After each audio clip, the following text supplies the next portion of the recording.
마가복음 9장 27절부터 29절까지의 말씀, 마가복음 9장 27절에서 29절까지의 말씀입니다. 제가 읽어드리겠습니다.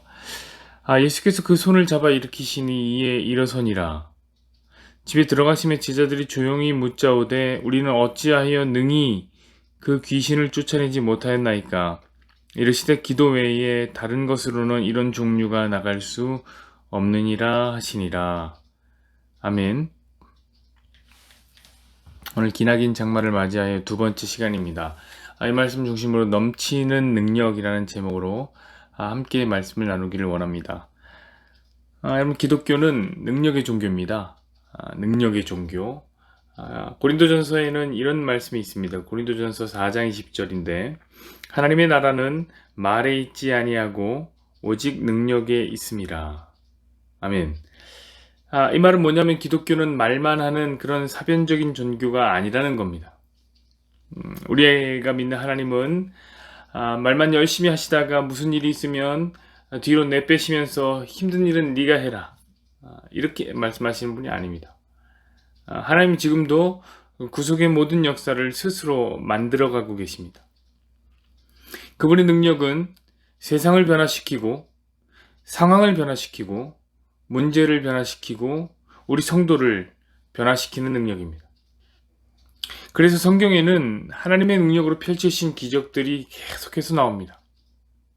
성경에 기록된 수많은 기적의 내용들을 한번 생각해 보십시다. 베드로가 기도했더니 나면서부터 안진뱅이였던 자가 일어났습니다. 벌떡 일어났습니다. 바울이 몸을 포개자 죽었던 유두고가 살아났습니다. 모세는 한수이죠. 손을 뻗어서 홍해를 가리키자 홍해가 갈라졌습니다. 모세가 바위를 때리면 물이 나왔고 지팡이를 던지면 뱀이 됐습니다. 삼손은 나귀턱뼈로, 그 약하되 약한 나귀턱뼈로 1000명을 죽였고 삼갈은 소모는 막대기로 600명을 죽였습니다. 여호수아는 요단강을 멈추어 세웠고 심지어 태양까지 멈추어 세웠습니다. 참으로 놀라운 능력입니다.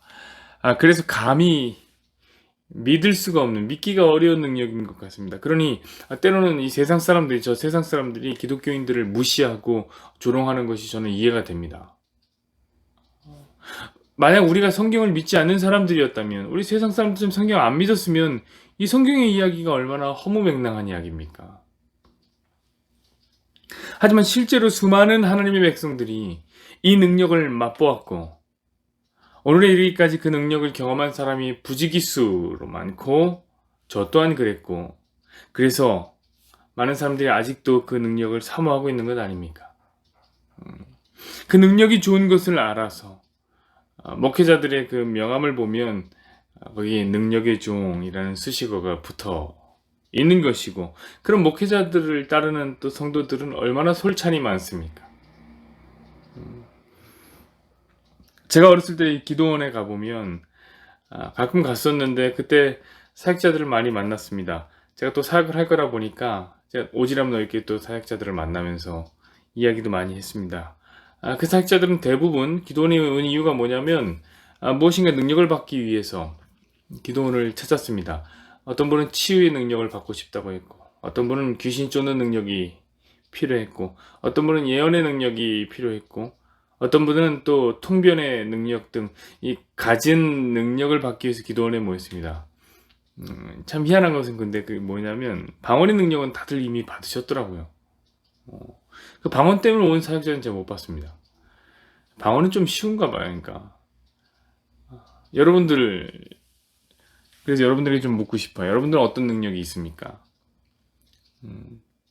방언은 받으셨습니까? 쉽다고 하는데 그 방언은 받으셨습니까? 기독교는 능력의 종교라고 했는데 여러분에게는 어떤 능력이 있습니까? 어떤 능력이든 있으면 참 감사한 일이죠. 그 능력을 주신 하나님께 감사하셨으면 좋겠습니다. 저는 개인적으로 받고 싶은 능력이 있습니다. 무슨 능력을 받고 싶냐면 가르침의 능력을 받고 싶습니다. 여러분들에게 더 잘 가르치고 싶어요.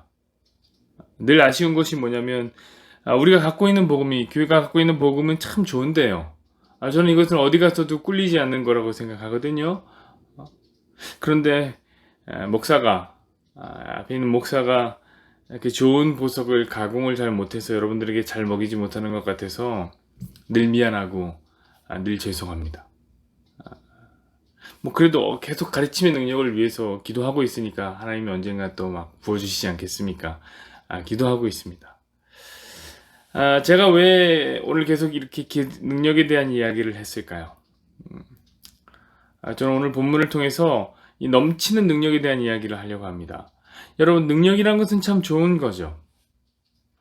능력이 하나님께서 저와 여러분에게 각자에 맞추어서 가장 좋은 능력을 주시기를 저는 원하고 또 원합니다. 그러나 너무 넘치는 능력이 우리에게 어떤 부작용을 가져오는지를 우리는 또한 알아야 됩니다.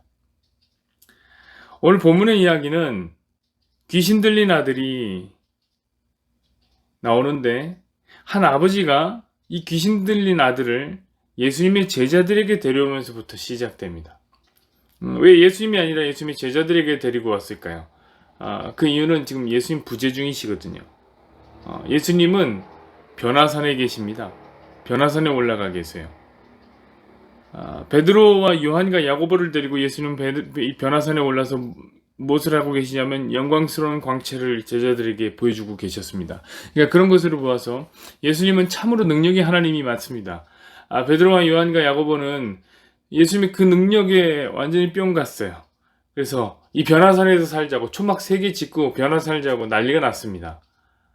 그런데 그 변화산 아래에서는 또 다른 난리가 난 거예요. 어떤 난리가 났냐면 귀신 들린 아들을 데리고 와서 고쳐달라고 하는데 제자들이 그만 못 고친 겁니다. 매우 상대적이죠.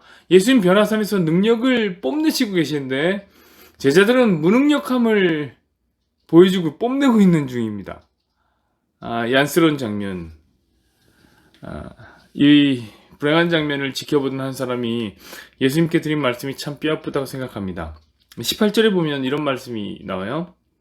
귀신이 어디서든지 그를 잡으면 거꾸러져 거품을 흘리며 이를 갈며 그리고 파리해지는지라 내가 선생님의 제자들에게 내쫓아달라고 하였으나 그들이 능히 하지 못하더이다. 꼬마아이 하나가 귀신에 사로잡혔습니다. 예수님. 그래서 거꾸러지고 얘가 틈만 나면 자꾸 거꾸러져요. 뒤로 뒤집어져요. 입에서 거품을 흘리고요. 이를 갈아요. 그냥 좀비 같았어요. 그렇게 아이가 점점 파리해져 갔습니다. 예수님. 아이의 몰골이 말이 아니었습니다. 이 누가 봐도 확실히 문제가 있는 애구나.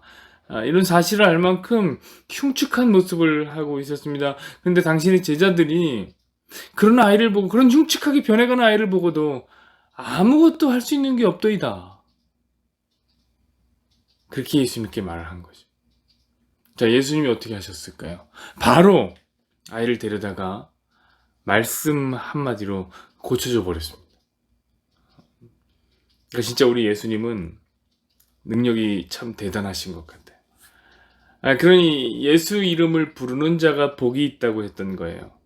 그 능력의 이름을 부르는 자가 복이 있다. 여러분들도 그 예수 이름을 많이 부르시기를 부탁드립니다. 자, 예수님의 능력으로 아이는 고침을 받았고 아버지는 기쁨에 겨웠을 겁니다. 그리고 모든 사람들은 놀랐고 하나님을 찬양하고 있는 상황입니다. 그런데 바로 그때에 이 상황을 매우 씁쓸하게 바라보던 사람들이 있었습니다. 뭔가 마음이 찜찜했던 사람들. 누구일까요? 누구겠어요? 그 불쌍한 아이를 고쳐주지 못한 나머지 9명의 제자들이었겠죠. 그 찜찜한 제자들이 이제 예수님께 질문합니다. 그리고 예수님은 그 질문에 대한 답을 하십니다. 그것이 오늘의 본문입니다. 마가복음 9장 27절에서 29절까지 말씀 제가 다시 읽어드릴게요. 예수께서 그 손을 잡아 일으키시니 이에 일어서는지라. 집에 들어가심에 제자들이 조용히 묻자오되 우리는 어찌하여 능히 그 귀신을 쫓아내지 못하였나이까. 이르시되 기도 외에 다른 것으로는 이런 종류가 나갈 수 없느니라 하시니라. 제자들은 부끄러워서 크게 묻지도 못했습니다. 그저 조용히 물어봤습니다. 예수님, 왜 우리는 귀신을 못 쫓았을까요? 정말 궁금했던 것 같아요. 창피를 무릅쓰고 얘기한 거죠. 그 질문에 예수님이 이렇게 얘기하십니다. 기도 외에는 이런 종류가 나갈 수 없느니라. 매우 유명한 말씀을 하셨죠. 그 사람들이 그래서 그토록 기도원 가서 기도하는 거예요. 이런 종류 나가게 해달라고. 다른 말로 하자면 능력을 받게 해달라고 계속 기도하는 거죠. 그런데 이쯤에서 저는 한 가지 의문이 생겼단 말입니다. 그럼 제자들은 과연 무엇을 했을까요? 귀신 들린 아이를 아버지가 데리고 왔습니다. 귀신 들린 아이를 앞에 두고 제자들은 분명히 이 아이를 고치려고 했단 말입니다. 그럼 무슨 시도를 했을까요? 부적을 써줬을까요? 주문을 외웠을까요? 아니면 진을 펼쳤을까요? 이거 뭘 했을까, 얘들이? 근데 아무리 생각해도 이런 건 아니겠죠. 이런 것은 쉽게 그려지지가 않아요. 제자들이. 아무리 제자들이 못났다 하더라도 그 앞에서 뭐 진을 펼쳤겠습니까? 그럼 도대체 제자들이 뭘 했을까요? 저는 한 가지 그림밖에는 안 그려지더라고요. 다른 그림이 없어요. 당연히 뭐 했겠어요? 기도했겠죠. 기도했겠죠. 여러분, 그렇지 않을까요? 예수님의 제자들은 이스라엘 사람들입니다. 이스라엘 사람들이에요. 이들은 이미 기도가 생활화되어 있는 사람들이었습니다. 그들은 문제가 있으면 늘 문제 앞에서 기도를 했던 사람들입니다. 게다가 이들은 예수님의 제자들이에요. 그럼 예수님에게 그들이 배운 게 뭘까요? 기도였을 거예요, 기도. 왜냐면 우리 예수님이 시시때때로 기도하셨거든요. 그러니 귀신 들린 아이가 찾아왔을 때 제자들은 분명 기도했을 거예요. 근데 예수님은 뭐라고 얘기하시면 그들에게 그거는 기도를 해야지 라고 말씀하십니다. 이로써 한 가지 분명한 사실을 예수님이 공표하고 계신 건데 그것이 무엇이냐? 제자들아, 너희들은 기도하지 않았다. 너희가 한 것은 기도가 아니야 라고 말씀하신 거예요. 사랑하는 여러분, 그렇습니다. 제자들은 기도하지 않은 것입니다. 혹 그들이 소리를 내어서 하나님께 구하는 기도와 비슷한 행위를 했을지는 모르겠습니다. 하지만 그것은 기도가 아닙니다. 예수님은 그것이 기도가 아니다라고 선언을 하고 계신 것입니다. 여러분, 과연 기도란 것이 무엇입니까? 기도는 내게는 능력이 없음을 인정하는 것으로부터 시작되는 거예요. 하나님, 내게 능력 없습니다. 나는 할 수 없으니 하나님께 매어 달리는 것. 하나님께 매어 달릴 수밖에 없음이 바로 기도인 것입니다. 근데 제자들은 오해했어요. 제자들은 자기들에게 능력이 있다고 착각했습니다. 왜냐하면 제자들에겐 이미 경험이 있거든요. 제자들에겐 이미 병을 고치고 귀신을 쫓아낸 체험이 있기 때문에 그렇습니다. 참 놀랍고 재밌게도 오늘의 본문에 병행 구절들이 쭉 나오는데 어디 나오냐면 마태복음, 누가복음, 마가복음에 다 나옵니다. 그러니까 오늘 사건은 공간복음 모두에 나오는, 전체에 나오는 사건이에요. 근데 이 셋 다 어떤 이야기 후에 오늘의 본문이 나오는 순서가 있어요, 순서. 오늘의 사건은 반드시 예수님이 70명의 제사를 파송한 사건 이후에 기록됩니다. 그게 매우 흥미롭죠. 자, 예수님이 이미 70명의 제자들을 2명씩 짝을 지어서 복음을 전하게 했습니다. 그때에 예수님은 이 제자들에게 귀신을 제어하고 병을 고친 능력을 주었습니다. 자, 누가복음 9장 1절 2절 보세요. 누가복음 9장 1절 2절. 예수께서 12제자를 불러 모으사 모든 귀신을 제어하며 병을 고치는 능력과 권위를 주시고 하나님의 나라를 전파하며 앓는 자를 고치게 하려고 내보내시며, 그렇죠? 권세를 주셨고 능력을 주셨다고요. 제자들이 뭐 믿음이 있었겠습니까? 그런데 실제로 제자들이 마을에 들어가서 기도를 하니 귀신이 떠나고 병이 고쳐지는 능력이 나타난 거예요. 야, 이거 너무 놀라 자빠질 일이었습니다. 제자들이 얼마나 신이 났는지 몰라요. 그래서 예수님께서 보고를 할 때 너무너무 신나서 보고를 했던 장면이 제가 기억이 납니다. 그것이 성경에 그대로 기록되어 있어요. 제자들은 흥분했어요. 흥분을 감출 수가 없었습니다. 그들에게 넘치는 능력이 매우 감격적이었습니다. 그런데 그것이 너무 넘쳐서 한 가지를 착각해버린 거예요. 그게 뭐냐? 귀신을 쫓는 능력이 나에게 있구나. 예수님 나에게 주셨구나. 그 능력이 내게 내장되었구나. 이런 착각이죠. 여러분, 능력이 넘치다 못해 이런 마음을 갖게 된다면 그것은 더 이상 기도가 아니게 된 겁니다. 기도는 내게 능력이 없음을 구하는 겁니다. 예수님이 제자들에게 그 사실을 알게 해주고 싶었던 것입니다. 너희들에겐 능력이 없다. 능력은 하나님에게서 나온다. 너희는 하나님만 의지해라. 그것이 기도다. 사랑하는 여러분, 능력은 좋은 것입니다.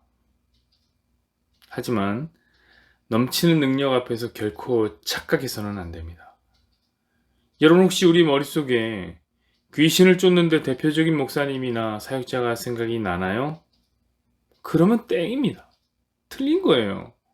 여러분, 귀신 쫓는 능력은 어떤 목사님 개인에게 특별하게 소유된 것이 아닙니다. 여러분도 기도하면 하나님은 역사하신단 말이에요. 혹시 병 고치는데 대표적인 목사님이나 대표적인 사역자가 생각나시나요? 역시 땡입니다. 틀린 거예요. 여러분, 그런 능력은 개인이 소유한 것이 아니에요. 그런 능력을 소유한 사람은 없습니다. 성도라면 누구든지 하나님께 기도할 수 있습니다. 왜냐하면 역설적으로 우리에게는 능력이 없기 때문에. 우리에게 능력이 없어요. 그러므로 여러분에게 무슨 문제가 있습니까? 여러분이 그 문제를 들고 하나님께 나가십시오. 능력을 구하고 싶습니까? 하나님 앞에 여러분 능력이 없음을 구하십시오. 하나님만이 우리 능력임을 고백하십시오. 그리고 무슨 능력이든지 주시면 그냥 겸손하게 받으십시오. 예수님도 기적을 베푸시고는 숨기셨습니다. 늘 숨기셨어요. 그런데 무슨 능력의 종은 능력의 종입니까? 방언 기도에 능력이 있는 것도 아닙니다. 대언 기도에 능력이 있는 것도 아닙니다. 큰 소리로 해야지만 능력이 있는 것도 아닙니다. 유창하게 기도해야지만 능력이 있는 것도 아닙니다. 오직 능력은 하나님에게만 있습니다. 전능하시고 신실하신 그 하나님에게만 있습니다. 그래서 마지막으로 반복합니다. 기독교는 능력의 종교입니다. 그러나 여기는 한 단어가 빠졌지요. 이렇게 마무리를 해야지 맞지 않을까 싶습니다. 기독교는 능력의 하나님의 종교이다. 우리는 그 하나님을 의지하며 그 하나님께만 매어 달리는 능력 없음을 하나님 앞에 기도드리는 그런 성도들이 되기를 소망합니다. 여호와는 내게 복을 주시고 너를 지키시기를 원하며 여호와는 그의 얼굴을 내게 비추사 은혜 베푸시기를 원하며 여호와는 그 얼굴을 내게로 향하여 드사 평강 주시기를 원하노라.